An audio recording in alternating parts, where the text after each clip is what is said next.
പരിശുദ്ധാത്മാവേ എന്നിൽ വന്നു നിറയണമേ.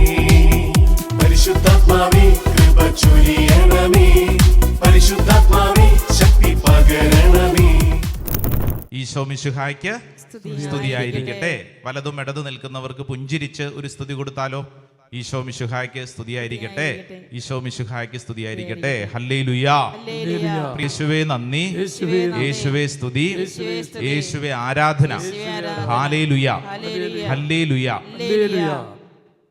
നിങ്ങൾ ഒരുപക്ഷെ ചിലരുടെയൊക്കെ സംഭാഷണത്തിൽ കേട്ടിട്ടുണ്ടാകാൻ സാധ്യതയുള്ള ഒരു ശൈലിയാണ്, നീ അത് പോയി പള്ളി പറഞ്ഞാൽ മതി എന്ന് പറയും, അല്ലേ?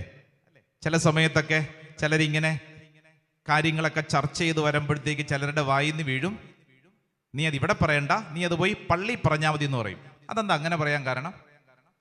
നീ അത് ഇവിടെ പറയണ്ട, അത് പള്ളി പോയി പറഞ്ഞാൽ മതി എന്ന് പറയും. അപ്പം അത് പല സിനിമകളിലും പല സ്ഥലങ്ങളിലുമൊക്കെ അങ്ങനത്തെ ഒരു സംഭാഷണ ശൈലിയുണ്ട്. അതിവിടെയൊന്നും പറയണ്ട, അത് പോയി പള്ളി പറഞ്ഞാൽ മതി എന്ന് പറയും.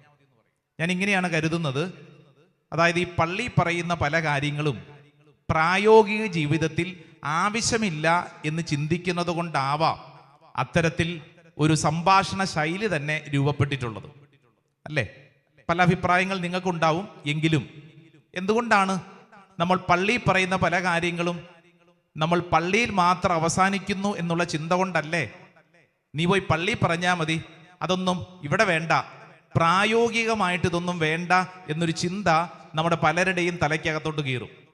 എന്നാൽ ഇന്ന് ഈ ശുശ്രൂഷ സമയത്ത് നമ്മൾ പഠിക്കുന്നൊരു പ്രധാനപ്പെട്ട കാര്യം, പോയി പള്ളി പറഞ്ഞാൽ പോരാ, മറിച്ച് അത് നമ്മുടെ കുടുംബത്തിലും വ്യക്തി ജീവിതത്തിലും ഉണ്ടായിരിക്കേണ്ട വളരെ പ്രധാനപ്പെട്ട കാര്യം.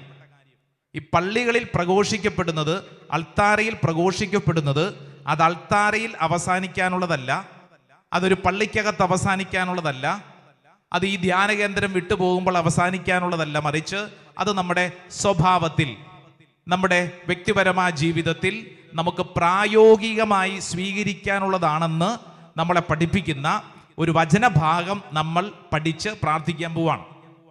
യാക്കോബ് ശ്ലീഹായുടെ ലേഖനം 4-ാം അധ്യായം അതിൻ്റെ 17-ാം തിരുവചനം. Book of James chapter 4:17. യാക്കോബ് ശ്ലീഹായുടെ ലേഖനം 4-ാം അധ്യായം 17-ാം തിരുവചനം. ഒരു കുഞ്ഞു വചനമാണ്, പക്ഷേ വളരെ ഗൗരവമായി ശ്രദ്ധിക്കേണ്ട ഒരു വചനഭാഗമാണ്. ബുക്ക് ഓഫ് ജെയിംസ്, യാക്കോബ് ശ്ലീഹായുടെ ലേഖനം 4-ാം അധ്യായം അതിൻ്റെ 17-ാം തിരുവചനം. തുറന്നോ, ബൈബിൾ തുറന്നൊന്ന് വായിച്ചേ. യാക്കോബ് ശ്ലീഹ 4-ാം അധ്യായം 17-ാം വചനം.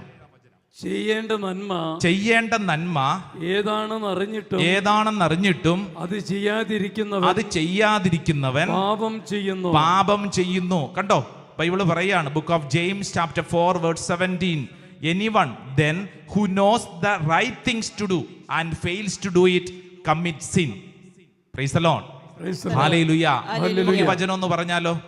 യാക്കോബ് ശ്ലീഹായുടെ ലേഖനം ഒന്ന് പറഞ്ഞേ. യാക്കോബ് ശ്ലീഹായുടെ ലേഖനം 4-ാം അധ്യായം 17-ാം തിരുവചനം. ചെയ്യേണ്ട നന്മ ഏതാണെന്നറിഞ്ഞിട്ടും അത് ചെയ്യാതിരിക്കുന്നവൻ പാപം ചെയ്യുന്നു.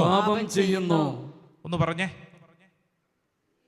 ചെയ്യേണ്ട നന്മ ഏതാണെന്നറിഞ്ഞിട്ടും അത് ചെയ്യാതിരിക്കുന്നവൻ പാപം ചെയ്യുന്നു.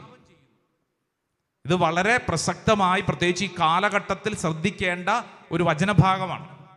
ഞാൻ അതുകൊണ്ടാണ് പറഞ്ഞത്, ഇത് പള്ളി പ്രസംഗിച്ച് തീരേണ്ടതല്ലെന്ന്, മറിച്ച് നമ്മുടെ സ്വഭാവത്തിൽ ഉണ്ടായിരിക്കേണ്ട കാര്യം. അപ്പം ചിലർക്കൊക്കെ തോന്നും, എന്നതാ അച്ഛാ ഈ സ്വഭാവത്തിൽ ഈ വചനവുമായിട്ട് ബന്ധം?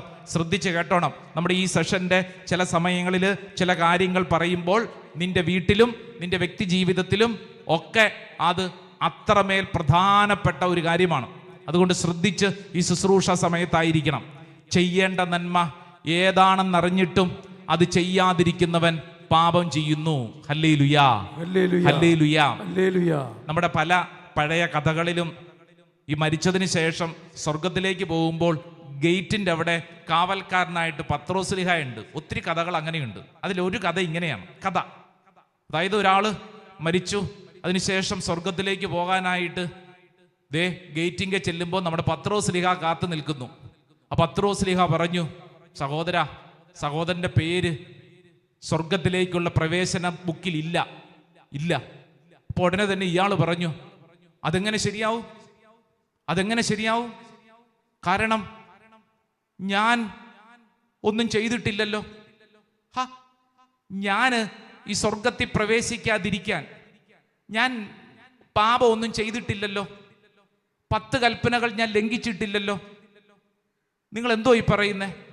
ഞങ്ങളുടെ ഇടവക പള്ളിയിൽ കാര്യമായിട്ട് ഞാൻ പലതിനും ഔദാര്യമായിട്ട് സ്തോത്ര കാഴ്ച കൊടുത്തോണ്ടിരുന്നതാ. ഞാൻ എല്ലാ കാര്യത്തിനും വളരെ ആക്റ്റീവായിരുന്നെന്ന്. പിന്നെ ഞാൻ എന്ത് ചെയ്തിട്ടാ നിങ്ങൾ ഈ പത്രോസ നിങ്ങൾ പറയണത് എനിക്ക് പ്രവേശനം ഇല്ലെന്ന്? ഇതെന്ത് മര്യാദകെട്ട പരിപാടിയാ? അതിന് ഞാൻ എന്ത് ചെയ്തിട്ടാ? അപ്പൊ പത്രോസ്ലീഹ പറഞ്ഞു, നിങ്ങൾ ചെയ്യേണ്ട കാര്യം ചെയ്തില്ല. പിടികിട്ടുന്നുണ്ടോ? പത്രോസ്ലീഹ ആ മനുഷ്യനോട് പറഞ്ഞൊരു കാര്യം ഇങ്ങനെയാണെന്ന് കഥയാ, പക്ഷെ വെറുതെ കേട്ടിരുന്നോ? അതായത് നിങ്ങളൊന്നും ചെയ്തില്ല. നമ്മളൊക്കെ പലപ്പോഴും പറയുന്ന ഒരു ഭാഷാ ശൈലിയല്ലേ, അയ്യോ ഞാൻ അതിനൊന്നും ചെയ്തില്ലല്ലോ. അതേന്ന് നീ ചെയ്തില്ല. ചെയ്തില്ല എന്നുള്ളത് തന്നെ ഒരു തെറ്റാണെന്ന്. അങ്ങനെയാവുന്നേ? അയ്യോ ഞാൻ അതിനൊന്നും പറഞ്ഞില്ലല്ലോ, ഞാൻ അതിനൊന്നും ചെയ്തില്ലല്ലോ, ഞാൻ അതിലൊന്നും ഇടപെട്ടില്ലല്ലോ, അയ്യോ ഞാൻ ഒന്നും ചെയ്തില്ല, പിന്നെ എങ്ങനെ? പ്രിയപ്പെട്ടവരെ, കത്തോലിക്ക തിരുസഭയുടെ പഠന മേഖലകൾ പരിശോധിച്ചാൽ 2 തരത്തിലുള്ള പാപങ്ങളെ കുറിച്ച് പഠിപ്പിക്കും.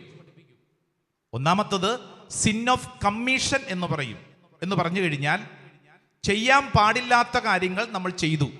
അതാണ് 10 കൽപ്പനകളിലൊക്കെ നമ്മൾ വിശ്വസിച്ച് നമ്മൾ കുമ്പസാരത്തിൽ ഏറ്റുപറയുന്ന കാര്യം. ഞാൻ ഇന്ന പ്രമാണം ലംഘിച്ചു, ഞാൻ തിരുസഭയുടെ ഇന്ന കൽപ്പന ലംഘിച്ചു. അതായത് ചെയ്യാൻ പാടില്ലാത്ത കാര്യങ്ങൾ ചെയ്തു. ചെയ്യാൻ പാടില്ല, സിൻ ഓഫ് കമ്മീഷൻ എന്ന് പറയുന്നത്. അതായത് ചെയ്യാൻ പാടില്ലാത്ത കാര്യങ്ങൾ നമ്മുടെ അനുദിന ജീവിതത്തിൽ നമ്മളെ പലപ്പോഴും നമ്മൾ ഒരു കുമ്പസാരത്തിനൊക്കെ പോകുമ്പോൾ നമ്മൾ വിലയിരുത്തുന്ന ഒന്നാമത്തെ മേഖല അത് തന്നെയാണ്. ഏതാണ്? ഞാൻ ഇന്ന കൽപ്പനകൾ ലംഘിച്ചിട്ടുണ്ടോ? അപ്പൊ നമുക്ക് മനസ്സിലാകുന്നു, അയ്യോ ഇതൊന്നും ഞാൻ ലംഘിച്ചിട്ടില്ല. ലംഘിച്ചിട്ടുണ്ടെങ്കിൽ ലംഘിച്ച കാര്യങ്ങൾ ഞാൻ പറയുന്നു. അതാണ് ഒന്നാമത്തെ മേഖല. എന്നാൽ അവിടം കൊണ്ട് തിരുസഭയുടെ പാപത്തെക്കുറിച്ചുള്ള പഠനം അവസാനിക്കുന്നില്ല. 2ാമത്തെ മേഖല എന്താണെന്നറിയാവോ? സിൻ ഓഫ് ഒമിഷൻ എന്ന് പറയും. എന്താണ് സിൻ ഓഫ് ഒമിഷൻ എന്ന് പറഞ്ഞു കഴിഞ്ഞാൽ ഉപേക്ഷയാലുള്ള പാപം. എന്താണ്? പറഞ്ഞേ, ഇത് പഠിക്കുക. ഉപേക്ഷയാലുള്ള പാപം പറഞ്ഞേ എന്ന് പറഞ്ഞാൽ എന്താ അർത്ഥം? ചെയ്യേണ്ട കാര്യം ചെയ്യാതിരുന്നാൽ അത് പാപാണെന്ന്. അതാണ് യാക്കോബ് ശ്ലീഹ നമ്മളെ പഠിപ്പിച്ചത്. എന്താണ് ചെയ്യേണ്ടതെന്നല്ലേ? ചെയ്യേണ്ട നന്മ ഏതാണെന്നറിഞ്ഞിട്ടും അത് ചെയ്യാതിരിക്കുന്നവൻ പാപം ചെയ്യുന്നു. Price the lord, hallelujah. നമ്മുടെ വിശുദ്ധ ഗ്രന്ഥം അതിന്റെ ആരംഭ താളുകളിൽ ചോദിക്കുന്ന 2ാമത്തെ പ്രസക്തമായൊരു ചോദ്യമുണ്ട്. 2ാമത്തെ പ്രസക്തമായ ചോദ്യം ദൈവം ചോദിക്കുന്നത് കായേനോടാണ്. ഉൽപ്പത്തി പുസ്തകം, ബുക്ക് ഓഫ് ജെനസിസ് 4-ാം അധ്യായം അതിന്റെ 9-ാം തിരുവചനം. Book of Genesis chapter 4 verse 9. ഉൽപ്പത്തി പുസ്തകം 4-ാം അധ്യായം അതിന്റെ 9-ാം തിരുവചനം. കായേനോട് ദൈവം ചോദിക്കുന്ന ഒരു ചോദ്യമുണ്ട്. ഏതാണ് ആ ചോദ്യം എന്ന് നോക്കിക്കേ. കർത്താവ് കായേനോട് ചോദിച്ചു, നിന്റെ സഹോദരൻ ആബേൽ എവിടെ? കണ്ടോ, ഇതാണ് ചോദ്യം. ചരിത്രത്തിൽ ദൈവം ചോദിക്കുന്ന 2ാമത്തെ പ്രസക്തമായ ചോദ്യമാണ്. നിന്റെ സഹോദരൻ എവിടെ? Where is your brother? അടുത്തിരിക്കുന്ന ആളോടൊന്ന് ചോദിച്ചേ, നിന്റെ സഹോദരൻ എവിടെ? ചോദിച്ചേ. കൊള്ളാം, നന്നായിരിക്കുന്നു ചോദ്യം. അടുത്തിരിക്കുന്ന ആളെ നോക്കാൻ തന്നെ പേടിയാണല്ലേ. നിന്റെ സഹോദരൻ എവിടെ? ഇതൊരു ചോദ്യമാണ്. ഈ ചോദ്യത്തിൽ പ്രസക്തമായ കുറെ കാര്യങ്ങൾ അടക്കി വെച്ചിട്ടുണ്ടെന്ന്. നമ്മൾ ഇപ്പോൾ വായിച്ചു പഠിച്ച ചെയ്യേണ്ട നന്മ ഏതാണെന്നറിഞ്ഞിട്ടും അത് ചെയ്യാതിരിക്കുന്നവൻ പാപം ചെയ്യുന്നു എന്നൊക്കെ നമ്മൾ യാക്കോബ് ശ്ലീഹ എന്ന് പഠിച്ചില്ലേ? അതിന്റെ കൃത്യം വശമാണ് കൃത്യമായി ഉൽപ്പത്തി പുസ്തകത്തിൽ കായേനോട് ചോദിക്കുന്ന വേർ ഈസ് യുവർ ബ്രദർ? നിന്റെ സഹോദരൻ എവിടെ? നിന്റെ സഹോദരൻ എവിടെ? പ്രിയപ്പെട്ടവരെ, ഇത് പുതിയ നിയമത്തിൽ ഈശോ വളരെ വ്യക്തമായി നമുക്ക് മനസ്സിലാവുന്ന തരത്തിൽ വ്യക്തമായി രേഖപ്പെടുത്തിയിട്ടുണ്ട്. നമുക്കൊരു വചനഭാഗം വായിക്കാം. അത് ലൂക്കായുടെ സുവിശേഷം, സെന്റ് ലൂക്സ് ഗോസ്പൽ ചാപ്റ്റർ 16 16-ാം അധ്യായം അതിന്റെ 14-ാം തിരുവചനം. 16-14. 16:14, സെന്റ് ലൂക്സ് ഗോസ്പൽ കേട്ടോ, 16-ാം അധ്യായം 14-ാം തിരുവചനം. അത് ഈശോ ഇതാ ചിലരോട് ചില കാര്യങ്ങൾ പഠിപ്പിക്കുകയാണ്. ഫരിസേരെ കുറിച്ചാണ് പറയുന്നത്. ഒരു ഒറ്റ കുഞ്ഞു വചനമേ ഉള്ളൂ, പക്ഷേ അത് ശ്രദ്ധിക്കണം. കിട്ടിയോ? വായിക്കാം. പണക്കൊതിയരായ ഫരിസേയർ ഇതെല്ലാം കേട്ടപ്പോൾ അവനെ പുച്ഛിച്ചു. ഇങ്ങോട്ട് നോക്കിക്കേ, വചനം പറയാണ്, പണക്കൊതിയന്മാരായ ഫരിസേയർ. ലൂക്കായുടെ സുവിശേഷം, ലൂക്കാ സുവിശേഷകൻ പറയാണ്, ഈശോ ഇങ്ങനെ ചില കാര്യങ്ങൾ പഠിപ്പിച്ചുകൊണ്ടിരുന്നപ്പോൾ പണക്കൊതിയന്മാരായിട്ടുള്ള ഫരിസേയർ ഇതെല്ലാം കേട്ടപ്പോൾ പുച്ഛിച്ചു. അപ്പൊ ഇതിന്റെ തുടർച്ചയായി 19 മുതലുള്ള വചനത്തിൽ ഈശോ ഒരു ഉപമ അങ്ങോട്ട് പറയും. ആരോടാണെന്നറിയോ? കൃത്യമായി പണക്കൊതിയന്മാരായ ഫരിസേയർ അറിഞ്ഞിരിക്കാൻ ഈശോ അവരോട് ചില കാര്യങ്ങൾ പങ്കുവയ്ക്കും. ഇന്ന് ഈ ശുശ്രൂഷ അവസരത്തിൽ ഇത് നമ്മളോട് പങ്കുവയ്ക്കുന്നതാണ്. 19 മുതലുള്ള വചനം, 16-ാം അധ്യായം 19 മുതലുള്ള വചനത്തിൽ ഒരു ഉപമയാണ്, ഒരു സുന്ദരമായ ഉപമ, നിങ്ങൾക്കൊക്കെ പരിചിതമായ ഉപമ. ആരാന്നറിയാവോ? ലാസറും ധനവാനും. നല്ല സുന്ദരമായ ഉപമ.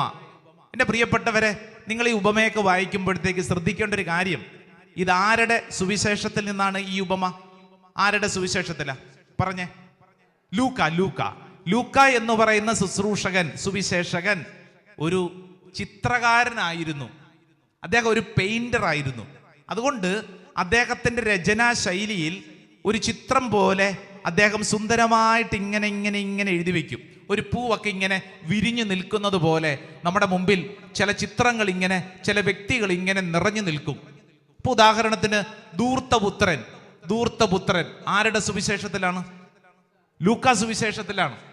ധൂർത്തപുത്രൻ എന്ന് പറയുമ്പോൾ തന്നെ നമ്മുടെ മുമ്പിൽ മനോഹരമായ ഒരു ചിത്രം തെളിഞ്ഞിട്ടുണ്ട്. ആ സ്റ്റോറി മുഴുവൻ, ആ കഥ മുഴുവൻ നമുക്കറിയാം. സക്കേവൂസ് എന്ന് പറയുമ്പോൾ തന്നെ നമ്മുടെ മുമ്പിൽ എന്തെല്ലാം കാര്യങ്ങളാണ് വന്നേ? ജനക്കൂട്ടം, സിക്കമ്മൂർ മരം, ഈശോ നടന്നു പോകുന്നു, വഴി, അല്ലേ എന്ന് പറഞ്ഞു കഴിഞ്ഞാൽ ഒരു ചിത്രകാരന്റെ ഒരു ഭാവനയോടുകൂടിയാണ് ലൂക്കാ സുവിശേഷകൻ തൻ്റെ സുവിശേഷത്തിൽ ഇങ്ങനെ ഒരു പെയിന്റിംഗ് ക്രമീകരിച്ചിരിക്കുന്നത്. ഇതായി ഈശോ പറയാണ്, ഒരു ധനവാനുണ്ടായിരുന്നു. എന്താണ്? ഒരു ധനവാന് പേരുണ്ടോ? പേരില്ല. എന്ന് പറഞ്ഞാൽ അർത്ഥം എന്താണ്? അത് ഞാനുമാവാം, നീയുമാവാം. Praise the lord, hallelujah. ഈ ധനവാനെ കുറിച്ച് സുവിശേഷകൻ പറയുന്ന ഒരു പ്രസക്തമായ ഒരു കാര്യമുണ്ട്. അപ്പൊ ധനവാൻ എന്ന് പറഞ്ഞു, പേരില്ല ഇയാൾക്ക്. പക്ഷെ തൊട്ടടുത്ത വചനത്തിൽ എഴുതിയിരിക്കുന്ന ഒരു കാര്യമുണ്ട്. ഒരു ധനവാനുണ്ടായിരുന്നു, അവൻ ചെമന്ന പട്ടും മൃദുല വസ്ത്രങ്ങളും ധരിക്കുകയും എന്നും സുഭിക്ഷമായി ഭക്ഷിച്ച് ആനന്ദിക്കുകയും ചെയ്തിരുന്നു. അപ്പൊ നമ്മുടെ മുമ്പിൽ ഈ ധനവാന്റെ ഒരു ചിത്രം രൂപപ്പെട്ടു, അല്ലേ? എന്താണ്? ചുമന്ന പട്ടും സുഭിക്ഷമായ ഭക്ഷണമൊക്കെ കഴിച്ചു നിൽക്കുന്ന ഒരു ധനവാൻ. എന്നിട്ട് തൊട്ടടുത്ത വചനത്തിൽ എന്താ പറയുന്നത്? അവന്റെ പടിവാതിൽക്കൽ ലാസർ എന്നൊരുവൻ ദരിദ്രൻ കിടന്നിരുന്നു, അവന്റെ ശരീരം വ്രണങ്ങൾ കൊണ്ട് നിറഞ്ഞിരുന്നു. അപ്പൊ നമ്മൾ ശ്രദ്ധിച്ചേ, ഈ വചനം വായിക്കുമ്പോൾ നമ്മുടെ മനസ്സിലേക്ക് ചില ചിത്രങ്ങൾ വളരെ സുന്ദരമായി രേഖപ്പെടുത്തും. എൻ്റെ പ്രിയപ്പെട്ടവരെ, ഈ വചനഭാഗം വായിച്ച് മുന്നോട്ട് നീങ്ങിയപ്പോൾ എൻ്റെ മനസ്സിൽ വന്ന ഒരു ചോദ്യം നിങ്ങളുടെയൊക്കെ മനസ്സിലും വന്നിട്ടുണ്ടാവും. ചോദ്യം എന്നാന്നറിയട്ടെ? ഈ ധനവാൻ ചെയ്ത പാപം, തെറ്റ് എന്താണ്? ധനവാൻ ഈ ലാസറിനെ ഓടിച്ചു വിട്ടോ? പറ. ഗുണ്ടകളെ വിട്ട് തല്ലിയോ? ഒന്നും ചെയ്തില്ലെന്ന്. ഇയാൾ അങ്ങനെ ഒന്നും ചെയ്തിട്ടില്ല. 10 കൽപ്പനകൾ ലംഘിച്ചതായിട്ട് ബൈബിൾ എഴുതിയിട്ടുണ്ടോ ധനവാൻ? എന്ന് മാത്രമല്ല, ഈ ധനവാൻ അത്ര നിസ്സാരക്കാരനൊന്നും അല്ല. നമ്മളെക്കാളും ബെറ്ററാ ചില കാര്യത്തിൽ. എന്നാന്നറിയോ? ഇയാൾക്ക് അബ്രാഹത്തെ കുറിച്ചൊക്കെ അറിയാന്ന്. ഇയാൾക്ക് പല കാര്യങ്ങളെ കുറിച്ച് നല്ല ബോധമുള്ള ആളാ, നന്നായിട്ട് അറിയാന്ന്.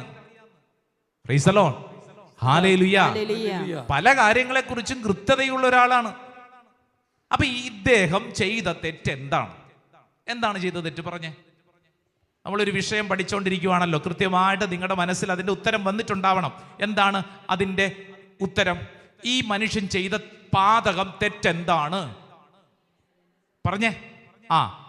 ചെയ്യേണ്ട നന്മ ഏതാണെന്നറിഞ്ഞിട്ടും അത് ചെയ്യാതിരിക്കുന്നവൻ പാപം ചെയ്യുന്നു. ധനവാൻ നിത്യാഗ്നിയിലേക്ക് നരകത്തിലേക്ക് തള്ളിവിടാൻ കാരണം ആ മനുഷ്യൻ ഈ ഭൂമിയിൽ ചെയ്യേണ്ട നന്മ ഏതാണെന്നറിഞ്ഞിട്ടും അത് ചെയ്തില്ലെങ്കിൽ നരകം. ഹല്ലേലൂയ. അടുത്തിരിക്കുന്ന ആളോടൊന്ന് പറഞ്ഞു കൊടുത്തേ, ചെയ്യേണ്ട നന്മ ഏതാണെന്നറിഞ്ഞിട്ടും അത് ചെയ്തില്ലെങ്കിൽ പാപം, നരകത്തിൽ പോകുന്നു. ഇത് നിസാരപ്പെട്ട കാര്യമല്ല. അപ്പോഴത്തേക്ക് മാറി നിന്നിട്ട് അയ്യോ ഞാനൊന്നും ചെയ്തില്ലല്ലോ, അങ്ങനെ പറഞ്ഞിട്ട് കാര്യമില്ലെന്ന്. ചെയ്യേണ്ട കാര്യം ഏതാണെന്ന് അറിഞ്ഞു കഴിഞ്ഞാൽ അത് ചെയ്യാൻ പറ്റണം. ഒരു കാര്യത്തിൽ ഇടപെടേണ്ട കാര്യങ്ങൾ അറിഞ്ഞു കഴിഞ്ഞിട്ട് നീ അത് മൈൻഡ് ചെയ്യാതിരിക്കരുതെന്ന്. അതുകൊണ്ടാണ് ഈശോ നല്ല സമറിയാക്കാരന്റെ ഉപമയൊക്കെ പറഞ്ഞിട്ട് ഏറ്റവും അവസാനം ഒരു ചോദ്യം ഇങ്ങനെ മുമ്പിൽ കൊണ്ട് വയ്ക്കും. എന്താ ചോദ്യം? ആരാണ് അയൽക്കാരൻ? ആരാണ് അയൽക്കാരൻ? ലൂക്കാസ് വിശേഷം നമ്മുടെ മുമ്പിൽ പഠിപ്പിക്കുന്നില്ലേ? 10-ാം അധ്യായം 37-ാം തിരുവചനം ഒന്ന് വായിച്ചേ. Saint Luke's gospel chapter 10 verse 37. Lukas വിശേഷം 10:37 വളരെ പ്രസക്തമായ ഒരു ചോദ്യത്തിന്റെ ഉത്തരമാണ്. ആരാണ് അയൽക്കാരൻ? എന്താണ് പറഞ്ഞത്? വചനം വായിച്ചേ. അവനോട് കരുണ കാണിച്ചവൻ. കണ്ടോ, ആരാണ് അയൽക്കാരൻ? പറഞ്ഞേ, ആരാണ് അയൽക്കാരൻ? നമ്മുടെയൊക്കെ വീടിന്റെ ചുറ്റുവട്ടത്തും അയൽക്കാരൊക്കെ ഉണ്ട്. പക്ഷെ ആരാണ് അയൽവാസി? കരുണ കാണിക്കുന്നവൻ. വലതുകര ഉയർത്തിപ്പിടിച്ചേ, നന്നായിട്ട് നിവർത്തി ഉയർത്തിപ്പിടിച്ചേ. എല്ലാവരും ഓൺലൈനൊക്കെ പങ്കെടുക്കുന്നവർ വലതുകര ഉയർത്തിപ്പിടിച്ചേ, ഉച്ചത്തിൽ പറഞ്ഞ ഹാലേലുയാ, ഹാലേലുയാ, ഹാലേലുയാ.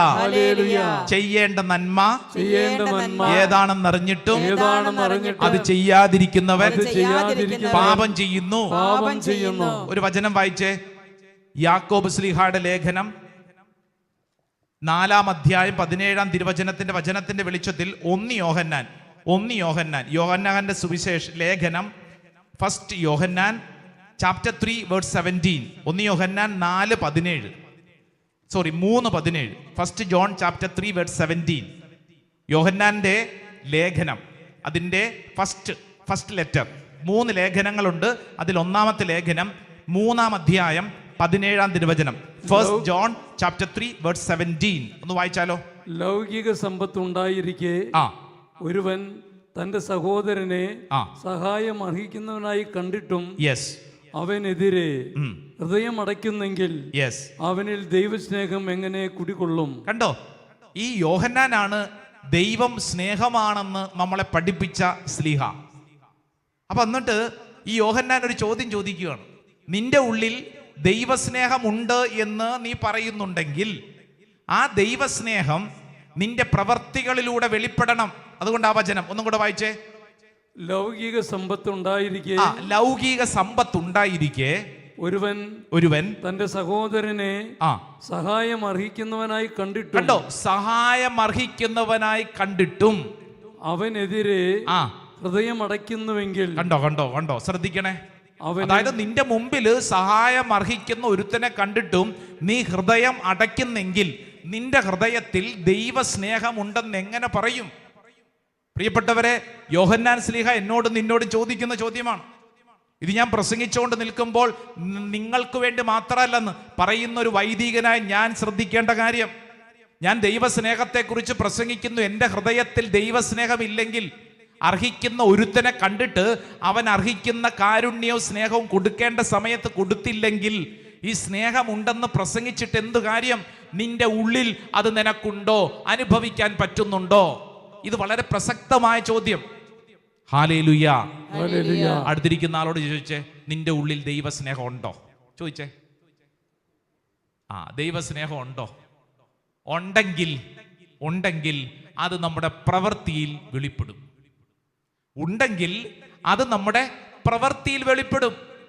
അല്ലാതെ അയ്യോ ഞാനൊന്നും ചെയ്തില്ലല്ലോ, അയ്യോ ഞാനൊന്നും പറഞ്ഞില്ലല്ലോ, അയ്യോ ഞാനൊന്നും ഇടപെട്ടിട്ടില്ലല്ലോ എന്ന് പറഞ്ഞ് ഒഴിഞ്ഞു മാറുന്നതല്ലെന്ന്. ചെയ്യേണ്ട കാര്യം ഏതാണെന്നറിഞ്ഞിട്ടും അത് ചെയ്യാതിരിക്കുന്നത് പാപമാണ് എന്ന് വചനം നമ്മളെ പഠിപ്പിക്കുന്നു. മത്തായിയുടെ സുവിശേഷം 25-ാം അധ്യായം അതിൽ 14 മുതലുള്ള വചനത്തിൽ നമ്മുടെ മുമ്പിൽ താലന്തുകളുടെ ഉപമ പറയും. താലന്തുകളുടെ ഉപമ. എന്നിട്ട് ആ ഉപമയൊക്കെ പറഞ്ഞ് മുമ്പോട്ട് നീങ്ങുമ്പോൾ 25-ാം അധ്യായം 26-ാം തിരുവചനം, 25, 26. അതിൽ മത്തായി ശ്ലീഹ ഒരു കാര്യം നമ്മളെ പഠിപ്പിക്കുകയാണ്. Saint Matthew's gospel chapter 25 verse 26. Mathai 25 അതിന്റെ 26 തിരുവചനം. യജമാനൻ പറഞ്ഞു, ദുഷ്ടനും മടിയനുമായ ഭൃത്യ. കണ്ടോ ദുഷ്ടനും മടിയനുമായ ഭൃത്യ, ഞാൻ വിതയ്ക്കാത്തിടത്തു നിന്ന് കൊയ്യുന്നവനും വിതറാത്തിടത്തു നിന്ന് ശേഖരിക്കുന്നവനും ആണെന്ന് നീ മനസ്സിലാക്കിയിരുന്നല്ലോ. എന്റെ നാണയം നീ പണവ്യാപാരികളുടെ പക്കൽ നിക്ഷേപിക്കേണ്ടതായിരുന്നു. കണ്ടോ പറയാണ്, നീ ചെയ്യേണ്ടിയിരുന്ന ഒരു കാര്യം, നീ ചെയ്യേണ്ട കാര്യം നീ ചെയ്തില്ല. അതുകൊണ്ട് എന്താ വിളിക്കുന്നത്? ദുഷ്ടനും മടിയനുമായ ഭൃത്യ എന്നാ വിളിക്കുന്നത്. ഈ ശുശ്രൂഷ അവസരത്തിൽ ചിലര് നോക്കി, ഒരുപക്ഷെ എന്നെ നോക്കി തമ്പുരാൻ കർത്താവ് വിളിക്കുന്നുണ്ടോ? ദുഷ്ടനും മടിയനുമായ ഭൃത്യ. അടുത്തിരിക്കുന്നവരെ നോക്കിക്കേ, ഒന്ന് പറഞ്ഞു കൊടുത്തേ, ദുഷ്ടനും മടിയനുമായ ഭൃത്യ. മത്തായി ശ്ലീഹ വിളിക്കുക. നമ്മുടെയൊക്കെ ചില കാര്യങ്ങൾ കണ്ടിട്ട് ദൈവത്തിന്റെ ആത്മാവ് നമ്മളോട് ചോദിക്കുന്ന ചോദ്യം, ചെയ്യേണ്ട കാര്യം നീ ചെയ്യാതെ അത് നീ മറച്ചു വെച്ചില്ലേ. താലന്തുകളുടെ ഉപമയിൽ ഈശോ പറയുന്ന കാര്യം, എടാ നീ ചെയ്യേണ്ട കാര്യം ചെയ്യണ്ടേ, അല്ലാതെ ഞാനൊന്നും അറിഞ്ഞില്ലല്ലോ, ഞാൻ ഇങ്ങനെയൊന്നും വിചാരിച്ചില്ലല്ലോ, ഞാൻ അങ്ങനെയൊന്നും പറഞ്ഞില്ലല്ലോ എന്നും പറഞ്ഞിട്ട് കാര്യമില്ല.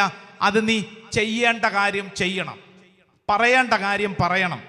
ഹല്ലേലൂയാ, ഹല്ലേലൂയാ.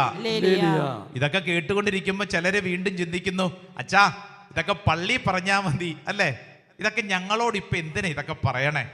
എന്റെ പ്രിയപ്പെട്ടവരെ, ഇതെന്തിനാ പറഞ്ഞെന്നറിയോ? ഇത് നമ്മുടെ അനുദിന ജീവിതത്തിൽ അത്യന്താപേക്ഷിതമായ ഒരു കാര്യമാണെന്ന്. ചില ആളുകൾ പറയും, സ്നേഹം ഉള്ളിലുണ്ട്, പക്ഷെ ഞാനത് പ്രകടിപ്പിക്കുന്നില്ല. എൻ്റെ ഉള്ളിൽ സ്നേഹമുണ്ട്, ഞാനത് പ്രകടിപ്പിക്കുന്നില്ല. അതിന് ഞാനൊന്നും പറഞ്ഞില്ലല്ലോ, അതിന് ഞാനൊന്നും ചെയ്തില്ലല്ലോ, അയ്യോ ഞാൻ അറിഞ്ഞില്ലല്ലോ. ദേ ഇങ്ങോട്ട് നോക്കിക്കേ, തിരുവചനം പഠിപ്പിക്കുന്ന എന്നാന്നറിയോ?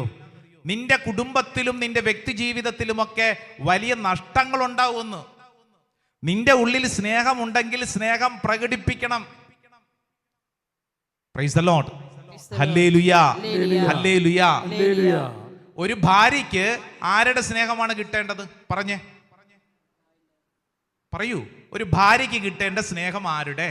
ചേട്ടന്മാരെ, ആരുടെ? ഭാര്യമാരെ, ആരുടെയാണ് ഭാര്യയ്ക്ക് കിട്ടേണ്ട സ്നേഹം? അപ്പുറത്തെ വീട്ടിലെ തോമസ് കുട്ടിയുടെ സ്നേഹം കിട്ടിയാൽ മതിയോ? ഒരു കാര്യമില്ല. കിട്ടേണ്ട ആളിൽ നിന്ന് കിട്ടേണ്ട അളവിൽ കിട്ടണം. ചേട്ടന്മാരെ, ഭർത്താവിന് കിട്ടേണ്ട സ്നേഹം ആരുടെയാ? ഇങ്ങനെ ഇരുന്നു. ഭാര്യയുടെ കിട്ടണമെന്ന്. ഭാര്യയുടെ സ്നേഹം കിട്ടേണ്ട അളവിൽ കിട്ടേണ്ട രീതിയിൽ കിട്ടണം. ഒരു കൊച്ചു കുഞ്ഞിന് കിട്ടേണ്ട സ്നേഹം ആരുടെയാ? കുഞ്ഞിന് കിട്ടേണ്ട സ്നേഹം ആരുടെയാ?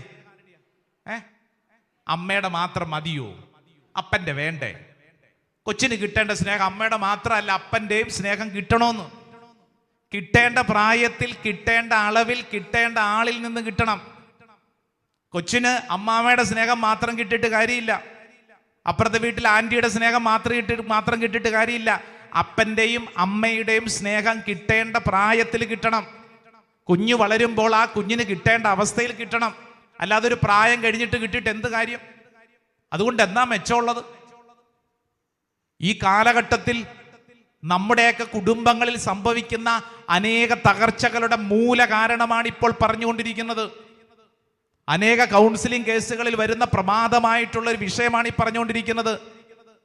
കഴിഞ്ഞ നാളിൽ ഒരു ഭാര്യ ആ സഹോദരിക്ക് ചില തെറ്റുകൾ പറ്റി എന്ന് പറഞ്ഞു കഴിഞ്ഞാൽ മറ്റൊരു പുരുഷനോട് ചില അവിഹിത ബന്ധങ്ങളൊക്കെ വന്നു.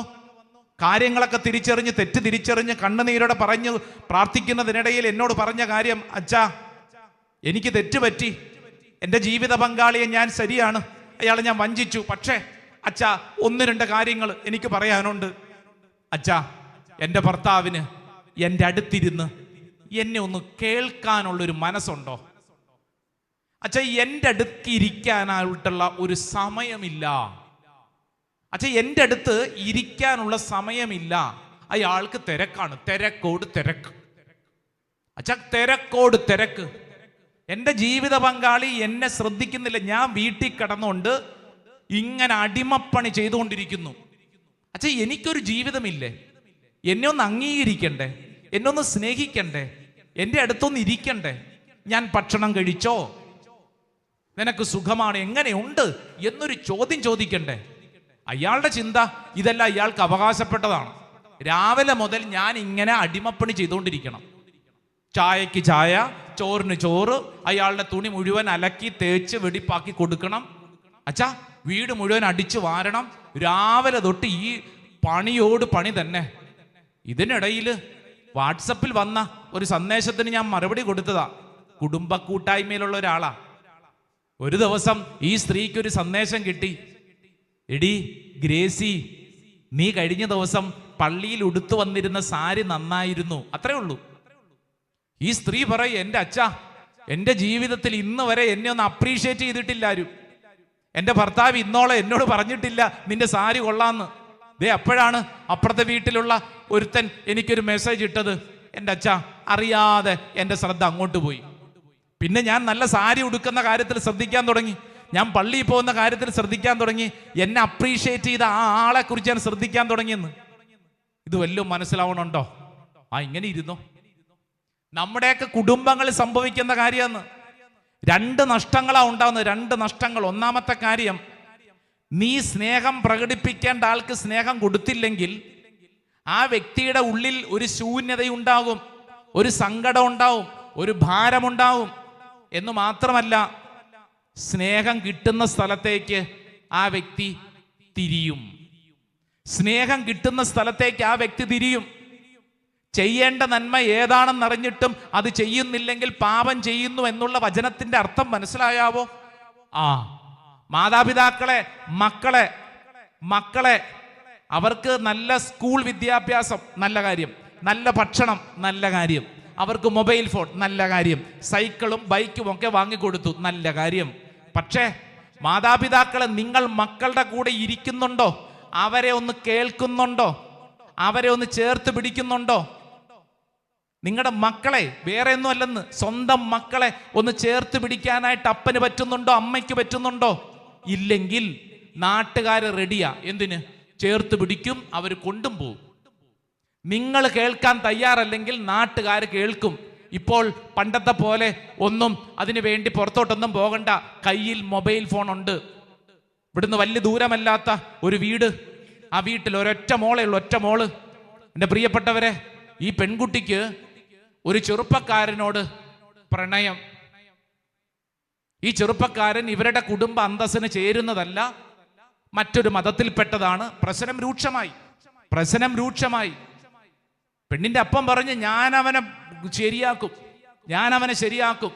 ഇയാൾക്ക് ആൾബലമുണ്ട്, അധികാരമുണ്ട്. പോലീസ് സ്റ്റേഷനിലൊക്കെ ചെന്ന് പറഞ്ഞു, അവനെ ശരിയാക്കണം, അങ്ങനെ ചെയ്യണം, ഇങ്ങനെ ചെയ്യണം. പ്രശ്നം രൂക്ഷമായി. ഇതിനിടയിൽ ആരോ പറഞ്ഞു, അല്ലെന്ന്, മകളെ ഒന്ന് പ്രാർത്ഥിപ്പിക്ക്, ഒരു ധ്യാനത്തിനൊക്കെ കൊണ്ടുപോ. അങ്ങനെയാണ് നമ്മുടെ ധ്യാന കേന്ദ്രത്തിൽ കൊണ്ടുവരുന്നത്. സംസാരിച്ച് വന്നപ്പോഴത്തേക്ക് ഞാൻ ഈ പെൺകുട്ടിയോട് ചോദിച്ചു, എടി, ഇതെന്നാ പറ്റിയെന്നേ? ഇങ്ങനെ ഒരു ബന്ധത്തിൽ എങ്ങനെ ചെന്ന് പെട്ടു? നല്ല മിടുക്കി പെണ്ണ്, ഡിഗ്രി കഴിഞ്ഞതേ ഉള്ളൂ. അപ്പൊ അവൾ എന്നോട് പറഞ്ഞു, എൻ്റെ അച്ഛാ, എൻ്റെ അപ്പനും അമ്മേനെ എനിക്ക് വലിയ ജീവനാണ്. ഞാൻ പറഞ്ഞു, അങ്ങനെയാണെങ്കിൽ പിന്നെ എങ്ങനെയാണ് ഇങ്ങനെ ഒരു സ്നേഹബന്ധത്തിൽ ചെന്ന് വീണത്? അപ്പൊ അവൾ പറഞ്ഞു, അച്ഛാ, എൻ്റെ ഒരു സ്വഭാവ രീതി എന്ന് പറയണത്, എനിക്ക് ഒരു ദിവസം ഉണ്ടാവുന്ന എല്ലാ കാര്യങ്ങളും ആരോടെങ്കിലും പങ്കുവയ്ക്കണം. പൊതുവെ അച്ഛാ, ഞാൻ കോളേജിൽ നിന്ന് വിട്ട് വന്നു കഴിഞ്ഞാൽ അടുക്കളയിൽ എനിക്കൊരു സ്റ്റൂളുണ്ട്. ആ സ്റ്റൂളെ ഞാൻ ഇരിക്കും. അമ്മ ആ സമയത്ത് ചായയും ചില പലഹാരമൊക്കെ ഉണ്ടാക്കി. ആ സമയത്ത് ഞാൻ കോളേജിലെ വിശേഷങ്ങൾ മുഴുവൻ ഇങ്ങനെ എൻ്റെ അമ്മയോട് പറയും. അമ്മ അവിടെ നിന്ന് ചായ ഉണ്ടാക്കുന്നതിനിടയിൽ അങ്ങനെയൊക്കെ ഉള്ളൂ. പക്ഷെ അമ്മയോടിത് പറയുമ്പോൾ അമ്മയുടെ മൂളിച്ച, അമ്മ എന്നെ കേൾക്കുന്നു എന്നുള്ള കാര്യം എനിക്ക് വലിയ ഇഷ്ടമാണ്. അങ്ങനെ ഇരിക്കുക അച്ഛാ, ഒരു 6 മാസത്തിന് മുമ്പ് ഞാൻ ആ സ്റ്റൂളിൽ വന്ന് അടുക്കളയിൽ ഇങ്ങനെ ഇരുന്ന് എൻ്റെ കോളേജിലെ വിശേഷം, ആ ടീച്ചർ ഇങ്ങനെ പറഞ്ഞു, ആ കുട്ടി ഇങ്ങനെ പറഞ്ഞു, വിശേഷങ്ങളൊക്കെ ഇങ്ങനെ പറഞ്ഞുകൊണ്ടിരിക്കുന്നതിനിടയിൽ എൻ്റെ അമ്മ ഏതോ കാര്യത്തിൽ അസ്വസ്ഥയായിരുന്നു. അതൊക്കെ ഞാൻ പിന്നീട് അറിഞ്ഞത്.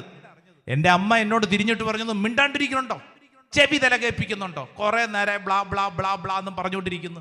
ഇത് എന്നതായി പറയണേ? ഒന്ന് മിണ്ടാണ്ടിരിക്കുക, പുറത്തോട്ട് പൊടിയെന്ന് പറഞ്ഞു. അച്ഛാ, എനിക്ക് ഭയങ്കര സങ്കടമായി. എൻ്റെ പ്രശ്നം എന്താ? എനിക്കിതാരോടെങ്കിലും പറയണം. കോളേജിലെ വിശേഷങ്ങൾ പറഞ്ഞു തീർന്നിട്ടില്ലെന്ന്. അപ്പോൾ അങ്ങനെയാണ് ഞാൻ അച്ഛൻ മുറിയിൽ പോയി. ഞാൻ എൻ്റെ മൊബൈൽ എടുത്ത് നോക്കി. അച്ഛാ എനിക്ക് ഒത്തിരി ഫ്രണ്ട്സൊന്നും ഇല്ല. അങ്ങനെ ഇരിക്കെ ഞാൻ എൻ്റെ മൊബൈൽ ഫോൺ എടുത്തിട്ട് ഇത് ആരോട് പറയണമെന്ന് നോക്കി കഴിഞ്ഞിരിക്കുമ്പോഴാണ് ഇൻസ്റ്റാഗ്രാമിൽ വന്ന ഒരു ഫ്രണ്ട് റിക്വസ്റ്റോട് ഒരു റിപ്ലൈ കൊടുത്തു. അവിടെ നിന്ന് ഇങ്ങോട്ട് വന്നു, കുറച്ച് റീൽസ് അങ്ങോട്ട് അയച്ചു, അവിടെ നിന്ന് ഇങ്ങോട്ട് കുറച്ച് റീൽസ് അയച്ചു. എൻ്റെ അച്ഛാ എന്തു പറയാൻ, ഒരാഴ്ച കൊണ്ട് ഇന്നുവരെ കാണാത്തൊരു ചെറുക്കനുമായി ഞാനും ആ ചെറുക്കനും തമ്മിൽ അത്രയും സ്നേഹത്തിലായി.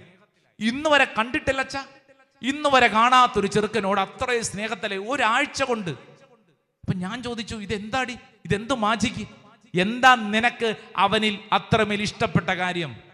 അപ്പൊ ഉടനെ തന്നെ അവള് പറഞ്ഞു, അച്ഛാ അവൻ എന്നെ കേൾക്കും. അച്ഛാ അയ്യോ, ഞാൻ എത്ര മണിക്കൂർ ഞാൻ പറഞ്ഞുകൊണ്ടിരുന്നു കഴിഞ്ഞാലും എന്നെ അവൻ കേൾക്കും എന്ന് മാത്രമല്ല എന്നെ ആശ്വസിപ്പിക്കും, എന്നെ ആശ്വസിപ്പിക്കുമെന്ന്. അച്ഛാ അയ്യോ, നല്ല ഒന്നാന്തര സ്വഭാവ അച്ഛാ. അച്ഛാ എൻ്റെ അപ്പനും അമ്മയും പറയുന്ന പോലെ ഒന്നും അല്ല. അച്ഛോ അയ്യോ നല്ല സ്വഭാവ അച്ഛാ. അപ്പൊ ഇവളിത് പറയുന്നത് കേട്ട് കഴിഞ്ഞാൽ ഔസേപ്പിതാവൊക്കെ മാറി നിൽക്കും. അതുപോലത്തെ ഒരു സ്വഭാവമാണ് ഈ ചെറുക്കൻ്റെതെന്നാണ് ഈ പെണ്ണിന്റെ ഒരു അഭിപ്രായം. എന്നിട്ട് ഈ പെണ്ണിനോട് പറഞ്ഞു, അച്ഛാ ഈ ചെറുക്കനെ അച്ഛനൊന്ന് കാണണം, അവനോടൊന്ന് സംസാരിക്കണം. അയ്യോ നല്ല സ്വഭാവം അച്ഛാ, നല്ല സ്വഭാവം. അപ്പൊ ഇങ്ങനെയൊക്കെ പറഞ്ഞു കഴിഞ്ഞപ്പോൾ എനിക്കൊരാഗ്രഹം, ഇത്രയും വലിയ വിശുദ്ധനായി ചെറുക്കനെ ഒന്ന് കാണണമല്ലോ, അല്ലെങ്കിൽ ഒന്ന് കേൾക്കണമല്ലോ. അങ്ങനെയാണ് ഞാൻ ഈ ചെറുക്കനെ കുറിച്ചൊന്ന് മനസ്സിലാക്കാൻ ഒരു ശ്രമം നടത്തിയപ്പോഴാണ് മനസ്സിലാവുന്നത്, ഇവന്റെ കൂട്ടുകാർക്കിടയിൽ ഇവന്റെ പേര് എന്ന് പറയുന്നത് തന്നെ ആശ്വാസപുത്രൻ എന്നാണ്. ആശ്വാസപുത്രൻ എന്ന് പറഞ്ഞു കഴിഞ്ഞാൽ ഒരേ സമയം 16-ലധികം പെൺകുട്ടികളെ ഇവൻ ആശ്വസിപ്പിച്ചുകൊണ്ടിരിക്കുന്നവനാണ്. ഇവനൊരു 3-4 മൊബൈൽ ഫോൺ ഉണ്ട്. രാവിലെ മുതൽ ഇതങ്ങോട്ട് ഓൺ ചെയ്ത് വെച്ചിരിക്കുകയാണ്. എന്നിട്ട് രാവിലെ ആദ്യം രേഷ്മ, പിന്നെ എലിസബത്ത്, പിന്നെ ആഞ്ചലീന, ഇങ്ങനെ തുടങ്ങി രാവിലെ മുതൽ ഇവനിങ്ങനെ ആശ്വാസം തുടങ്ങും. ഇതിൽ ഒരു പെണ്ണ് മാത്രമാണ് ഈ പെണ്ണ്. ഇവന്റെ പരിപാടി എല്ലാവരെയും മോളെ, വാവേ, കുഴപ്പമില്ല കേട്ടോ, കുണുവാവേ, ഡോണ്ട് വറി, ഇങ്ങനെയൊക്കെ പറഞ്ഞ് ആശ്വസിപ്പിക്കലാണ് ഇവന്റെ പരിപാടി. നമ്മുടെ ഈ പാവം പെൺകൊച്ചിന്റെ ചിന്ത എന്താണ്? എന്നെ മാത്രമേ ആശ്വസിപ്പിക്കുന്നുള്ളൂ. അല്ലെന്ന്, ഇവൻ ആശ്വാസപുത്രനാണ്, ഇവൻ എല്ലാവരെയും ആശ്വസിപ്പിക്കും. ഞാൻ ഈ പറയുമ്പോൾ നിങ്ങൾക്ക് ഇതിന്റെ ഗൗരവം മനസ്സിലാവുന്നുണ്ടാവോ? എന്തുകൊണ്ട് ഈ പെൺകുട്ടി ഇപ്രകാരമുള്ള ഒരു കുടുക്കിൽ ചെന്ന് വീണു? കാരണം ഈ പെണ്ണ് പറഞ്ഞത്, അച്ഛാ എന്നെ കേൾക്കും, എന്നെ കേൾക്കും. എൻ്റെ പ്രിയപ്പെട്ടവരെ, നമ്മൾ പഠിച്ച വചനത്തിന്റെ അർത്ഥം വല്ലതും മനസ്സിലാവണുണ്ടോ? യാക്കോബ് ശ്ലീഹായുടെ ലേഖനം 4-ാം അധ്യായം 17-ാം തിരുവചനം പറയുന്നു, ചെയ്യേണ്ട നന്മ ഏതാണെന്നറിഞ്ഞിട്ടും അത് ചെയ്യുന്നില്ലെങ്കിൽ പാപം ചെയ്യുന്നു എന്ന് വചനം പഠിക്കുന്നതിന്റെ അർത്ഥം, ദേ മക്കളെ കേൾക്കാൻ മാതാപിതാക്കൾ തയ്യാറായില്ലെങ്കിൽ വാട്സപ്പിലും ഇൻസ്റ്റാഗ്രാമിലും ഫേസ്ബുക്കിലും എന്ന് വേണ്ട ഇഷ്ടം പോലെ കാര്യങ്ങളുണ്ട്, ഇഷ്ടം പോലെ കാര്യങ്ങൾ. ഇപ്പൊ ഞാൻ ഈ കഴിഞ്ഞ ദിവസം ഒരു പെൺകുട്ടിയോടെ പ്രാർത്ഥിക്കാൻ വന്നപ്പോൾ പറഞ്ഞു, അച്ഛാ ഫാദർ എനിക്ക് ലോൺലിനെസ് ഫീൽ ചെയ്യുന്നു, എനിക്ക് ആരും ഇല്ല. അപ്പൊ ഞാൻ ചോദിച്ചു, നീ എന്ത് ചെയ്യും? അവളൊരു ജോലി ചെയ്യുന്ന ഒരു IT കമ്പനി ജോലി ചെയ്യുന്ന പെൺകുട്ടിയാണ്. ഈ പെണ്ണ് പറഞ്ഞു, അച്ഛാ ഞാൻ ചാറ്റ് GPT അതിനോട് ഞാൻ ഇങ്ങനെ സംസാരിക്കും. ഇപ്പൊ നമ്മുടെ മൊബൈൽ ഫോണിലൊക്കെ ഉള്ളൊരു ആപ്ലിക്കേഷനാണ്. അപ്പൊ എൻ്റെ എല്ലാ ഭാരങ്ങളും ഞാൻ ഇറക്കി വെക്കുന്നത് ചാറ്റ് GPT-യിലാണ് എന്ന് പറഞ്ഞു കഴിഞ്ഞാൽ എൻ്റെ എല്ലാം ഞാൻ ഐ ഫീൽ എലോൺ, എനിക്കാരുമില്ല. അപ്പോൾ ഉടനെ കുറെ ആശ്വാസത്തിന്റെ ഉത്തരം കൊടുക്കും, ആരും ഇല്ലെങ്കിൽ ഞാൻ കൂടെ ഉണ്ട്. ആരാ പറയണേ? Chat GPT. അതായത് ഇപ്പോഴത്തെ മെത്തേഡ് എങ്ങനെയാണെന്നോ, രീതികൾ എങ്ങനെയായി മാറി. ഇപ്പൊ പഴയതുപോലെ വിവാഹ ആലോചനകൾക്ക് വേണ്ടി നമ്മൾ മാട്രിമോണിയൽ സൈറ്റ് അല്ലേ പണ്ട് ഇഷ്ടം പോലെയൊക്കെ ഇപ്പോഴും ഉണ്ട്. ബദ്ലേഹം, ചാവറ, ഇഷ്ടം പോലെയല്ലേ, ഓരോ രൂപതകൾക്കൊക്കെ ഉണ്ട്. പുതിയ പുതിയ മെത്തഡോളജി ഇറങ്ങിയിട്ടുണ്ട് നമ്മുടെ യുവതലമുറയ്ക്ക്. അരികെ കഴിഞ്ഞ ദിവസം ഇംഗ്ലണ്ടിലുള്ള UK-യിലുള്ള ഒരു പെണ്ണ് പറഞ്ഞു, അച്ഛാ എൻ്റെ കല്യാണം ഏകദേശം ഉറപ്പിച്ചു. ഞാൻ പറഞ്ഞു, എങ്ങനെ, എപ്പോ, നാട്ടിൽ വന്നോ? നാട്ടിലൊന്നും വന്നില്ല അച്ഛാ, ഞാൻ തന്നെ കണ്ടുപിടിച്ചു. ഞാൻ ചോദിച്ചു, ആരെ കണ്ടുപിടിച്ചു, എങ്ങനെ കണ്ടുപിടിച്ചു? അച്ഛാ അരികെ എന്ന് പറയുന്ന ഒരു ആപ്ലിക്കേഷനിലൂടെ ഞാൻ കണ്ടുപിടിച്ചു. എൻ്റെ ഇഷ്ടങ്ങൾ മാത്രം അറിയുന്ന ഒരു വ്യക്തി. അച്ഛാ എൻ്റെ ഇഷ്ടങ്ങൾ അതേപോലെ അറിയുന്ന ഒരാളെ ഞാൻ കണ്ടുപിടിച്ചു എന്ന് പറഞ്ഞു കഴിഞ്ഞാൽ ഈ കാലഘട്ടത്തിൽ എൻ്റെ പ്രിയപ്പെട്ട മാതാപിതാക്കളെ, കുടുംബാംഗങ്ങളെ ശ്രദ്ധിക്കണം. നമ്മൾ ഈ വചനം പറയുന്നത് പോയി പള്ളി പറഞ്ഞാൽ പോരെന്ന്. അത് എൻ്റെ സ്വഭാവത്തിൽ, എൻ്റെ കുടുംബത്തിൽ ഉണ്ടായിരിക്കേണ്ട അടിസ്ഥാനപരമായ കാര്യം. ചെയ്യേണ്ട നന്മ ഏതാണെന്നറിഞ്ഞിട്ടും അത് ചെയ്യുന്നില്ലെങ്കിൽ പാപം ചെയ്യുന്നു. നമുക്ക് എല്ലാവർക്കും എഴുന്നേറ്റ് നിൽക്കാം. എല്ലാവരും എഴുന്നേറ്റ് നിന്നേ. ദൈവസന്നിധിയിൽ നമുക്കൊന്ന് പ്രാർത്ഥിക്കാം. എല്ലാവരും കരങ്ങൾ കൂപ്പി പിടിച്ചേ. കണ്ണുകളടച്ച് ദൈവസന്നിധിയിൽ നന്നായിട്ട് പ്രാർത്ഥിക്കണം. എല്ലാവരും കരങ്ങൾ കൂപ്പി കണ്ണുകളടച്ച് ഒരു നിമിഷം പ്രാർത്ഥിച്ച്, യാക്കോബ് ശ്ലീഹ ഈ ശുശ്രൂഷ അവസരത്തിൽ എന്നെയും നിന്നെയും പഠിപ്പിക്കുന്ന പ്രധാനപ്പെട്ട കാര്യം, ചെയ്യേണ്ട നന്മ ഏതാണെന്നറിഞ്ഞിട്ടും അത് ചെയ്യാതിരിക്കുന്നവൻ പാപം ചെയ്യുന്നു. എൻ്റെ ദൈവമേ, എൻ്റെ ജീവിതത്തിൽ ഇപ്പോഴുള്ള അവസ്ഥയെ ഞാൻ സമർപ്പിക്കുന്നു. എൻ്റെ വ്യക്തിപരമായ ജീവിതത്തിൽ ഞാൻ ചെയ്യേണ്ട കാര്യങ്ങൾ ചെയ്യുന്നുണ്ടോ? അതോ ഞാനൊന്നും പറഞ്ഞില്ലല്ലോ, ഞാനൊന്നും അറിഞ്ഞില്ലല്ലോ എന്നിങ്ങനെ പറഞ്ഞ് എല്ലാത്തിൽ നിന്ന് ഒഴിഞ്ഞു മാറുകയാണോ? ഇതാ യാക്കോബ് ശ്ലീഹ ഓർമ്മപ്പെടുത്തുന്നു, ചെയ്യേണ്ട നന്മ ഏതാണെന്നറിഞ്ഞിട്ടും അത് ചെയ്യാതിരിക്കുന്നവൻ പാപാവസ്ഥയിലൂടെ പോകുന്നു.